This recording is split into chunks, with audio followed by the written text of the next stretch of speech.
तर आज होता आमच्या इथं वेताळ बाबाच्या इथं छोटीशी सत्यनारायणाची पूजा। तर मग मी गेले तिथं। आमच्या घरासमोरच एक वेताळ बाबाचं मंदिर आहे, तर त्याचं एकदम छान पेंटिंग फरची वगैरे छान बसवलेली, म्हणून तिथं सत्यनारायणाची छोटीशी पूजा ठेवलेली होती।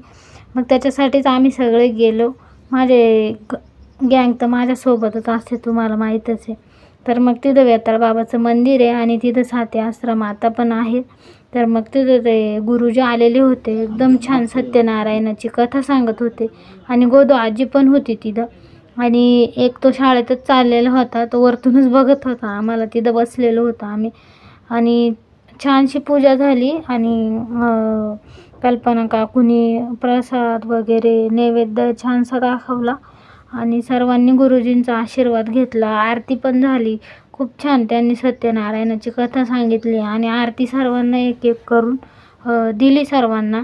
एकदम छानशी आरती पण झाली तिथं आणि माझा पण नंबर आला, बघू शकता। एकदम छान वाटलं तिथं आरती करून। आमच्या घरासमोरच ते मंदिर आहे, दादा दररोज जातात तिथं दर्शनासाठी। तर मग छानशी पूजा पण कथा पण सुनावली त्यांनी, एकदम छान वाटली ती कथा। आणि नवीन नवीन काहीतरी गोष्ट पण शिकायला मिळते आपल्याला, तर खूप भारी वाटलं ते सगळं ऐकून। आणि माझ्या भावाला म्हणजे आमच्या फॅमिलीसाठी पण त्यांनी प्रार्थना केली आणि सर्वांना आशीर्वाद पण दिला।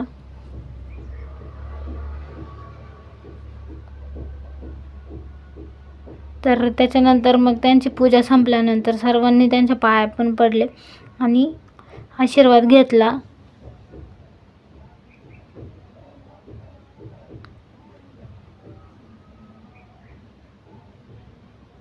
तर एवढी छान पूजा मांडलेली होती बघा। आणि भाऊ तिथं बसलेला होता आपला। मग मी आधी पंचांगण घेतलं आणि पंचामृत आणि त्याच्यानंतर प्रसाद घेतला। मग सर्वांनी प्रसाद खाल्ला आणि खूप भारी छान छान प्रसाद होता। तर आजचा छोटासा मिनी ब्लॉग होता, तर तुम्हाला कसा वाटला तर कमेंटमध्ये नक्की कळवा। लाईक शेअर कमेंट करा। बाय।